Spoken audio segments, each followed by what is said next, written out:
Antes de começar o vídeo, eu quero pedir a você que acompanha o Blog da Cidadania que se inscreva no nosso canal, curta e compartilhe os nossos vídeos, acione o sininho das notificações, que assim você nos ajuda a fazer o nosso trabalho. E vamos ao vídeo.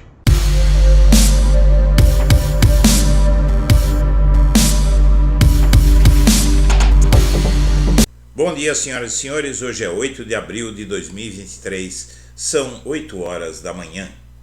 E toda a pressão feita sobre Lula ao longo dos últimos meses por conta da sucessão no STF, a sucessão de Ricardo Lewandowski, que deixa o Supremo nesta semana, o Lula está mais decidido que nunca a nomear Cristiano Zanin Martins.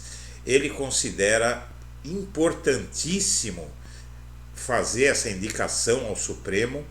E a data da indicação sobre quem vai assumir a próxima vaga no STF é muito mais próxima do que se pensava. Entre integrantes do governo e cotados para o STF, a expectativa é de que Lula faça sua indicação ainda nesse mês. A avaliação de aliados dele envolvidos no processo é que ele vai oficializar sua escolha em breve, e isso pode acontecer entre os dias 17 e 21 de abril. Está muito próximo. Essa é a semana em que ele vai estar em Brasília após voltar da China e dos Emirados Árabes e antes de partir para Portugal no dia 22. O Lula tem sido pressionado pelo Congresso, por aliados, pelo seu partido, por movimentos sociais. Uns querem que ele indique uma mulher negra, outros querem que ele indique indígena, outros querem que ele indique qualquer outra coisa. Há pressões para todos os gostos.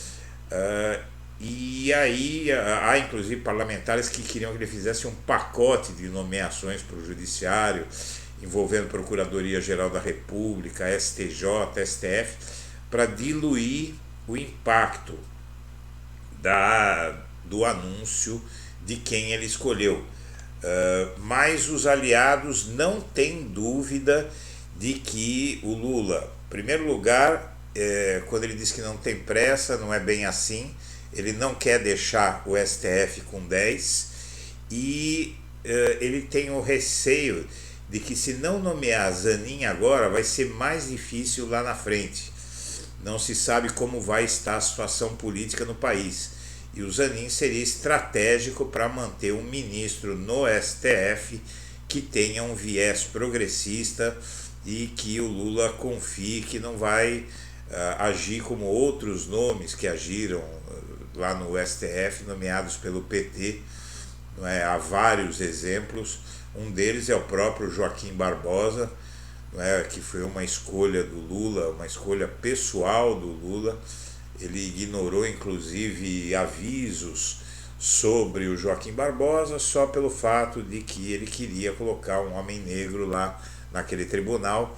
E isso teve consequências. Usar a origem do ministro como único critério é algo que acabou fazendo mal, inclusive, ao Brasil. E o Zanin é uma indicação que o Lula já se decidiu a fazer. Houve até cogitação de que ele faria essa indicação, minha amiga, meu amigo, na segunda vaga ou até na terceira, porque pode abrir mais uma vaga no STF. Não é certeza ainda, mas o fato é que o Zanin, além de tudo, ele tem muito apoio no próprio STF. O Gilmar Mendes há pouco tempo fez uma declaração de apoio emocionada para Cristiano Zanin. O Cristiano Zanin fez o Gilmar chorar em 2021 ao elogiar sua atuação como advogado de Lula. Pouco antes de declarar o resultado do julgamento do STF, que declarou a suspeição do Moro na condução do caso do Lula, o Gilmar fez um discurso emocionado. Abre aspas: sem dúvida nenhuma, vimos um advogado que nunca se cansou em trazer questões ao tribunal, muitas vezes sendo até censurado e incompreendido. Eu faço, na pessoa do Dr. Zanin, uma justa homenagem à advocacia brasileira, disse o ministro com a voz embargada.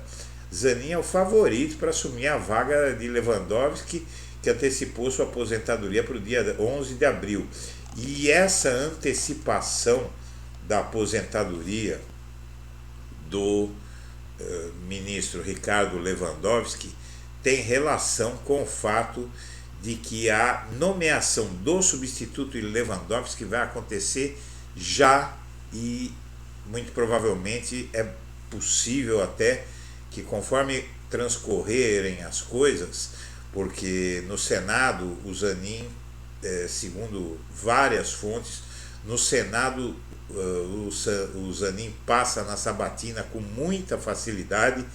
Então o Brasil pode ter um novo ministro do STF ainda no mês de abril, e o Bolsonaro, a inelegibilidade do Bolsonaro com isso pode inclusive ter a participação do Zanin. E um homem de mais de 45 anos, morador de São Paulo e Minas Gerais, homem mais de 45 anos e morador de São Paulo e Minas Gerais, é o perfil médio dos presos pelos atos golpistas. 3 meses depois, 251 pessoas seguem detidas pela ação golpista de 8 de janeiro. O cruzamento mostra que o gênero masculino predomina. A Procuradoria-Geral da República vai focar novas denúncias nos financiadores.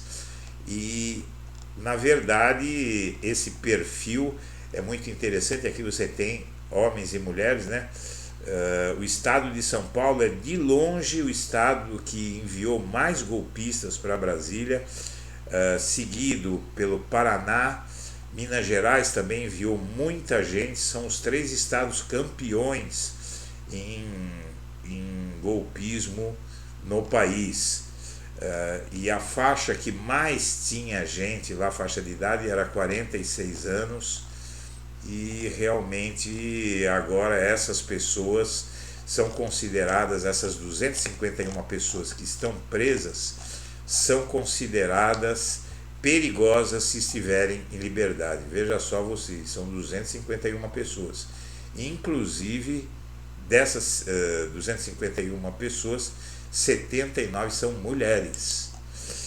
E a Ucrânia rebate sugestão de Lula de ceder a Crimeia para encerrar a guerra, e a Ucrânia está demonstrando aí uma certa desconfiança do Lula, e isso se deve, segundo a análise do jornal Correio Brasiliense, se deve ao fato de que o Brasil, de Bolsonaro, se aliou à Rússia. Então a aliança que Bolsonaro e Putin firmaram durante o governo Bolsonaro é o que está gerando uma certa desconfiança no governo da Ucrânia e dificultando a tentativa do Lula de achar um caminho para a paz.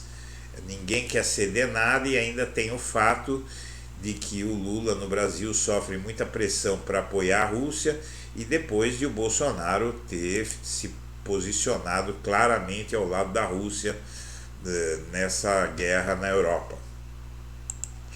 E secretaria que reduziu o poder do GSI e militares na segurança de Lula vai se tornar permanente. A estrutura foi criada em janeiro para tirar militares da segurança do Lula, o GSI.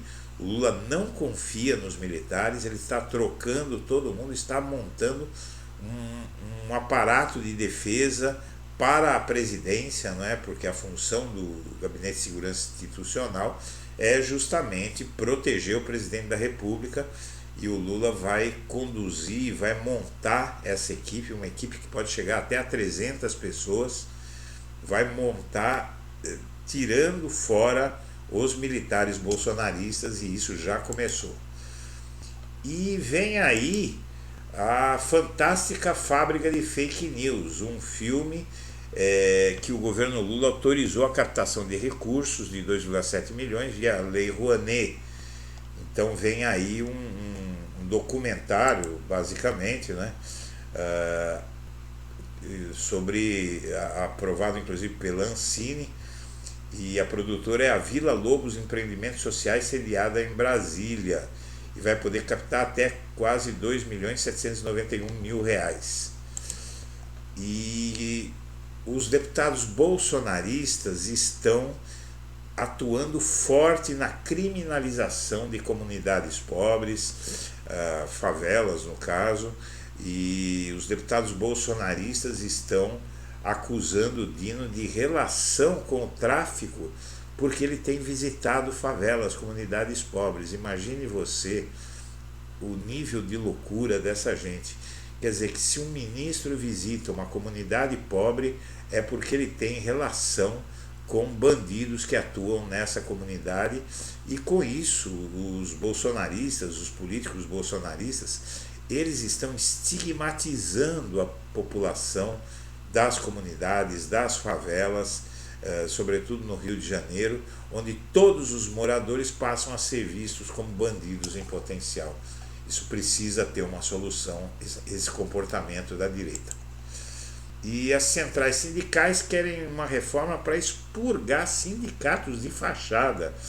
Nas sugestões que preparam para a reforma sindical, as centrais propõem a criação de câmaras de autorregulação vinculadas ao Ministério do Trabalho para fiscalizar entidades que representam trabalhadores e empresas. A ideia é expurgar sindicatos sem representatividade, criados apenas para acessar recursos de contribuições sindicais. E, na verdade, tem muito sindicato aí que fecha com o patrão e, na verdade, não é um sindicato, é apenas uma forma a mais de o patrão deixar de conceder os pleitos da classe trabalhadora. E o José Dirceu volta com tudo e fala em um governo de 12 anos do PT. Por um lado, é bom ter uma liderança como o José Dirceu de volta para o PT, né? É bom para o PT isso, que o José Dirceu é uma grande liderança. Por outro lado, com esse discurso ele vai gerar muita raiva do PT, muita gente preocupada que o PT vai querer se eternizar no poder. Isso tudo é uma faca de dois gumes, né? E na semana em que o Lula aprova uma lei para que todas as delegacias da mulher no país funcionam em 24 horas, descobre-se que apenas 11% dessas delegacias funcionam sem parar. E esse é um grande problema, porque geralmente esses casos envolvendo agressões, violência contra mulheres costumam acontecer de noite, às vezes de madrugada. Então, realmente, no momento em que estão morrendo tantas mulheres por violência doméstica, é importantíssimo que essa medida seja adotada. Senhoras e senhores, nós agradecemos a atenção e estaremos de volta ao meio-dia. Um abraço para todo mundo.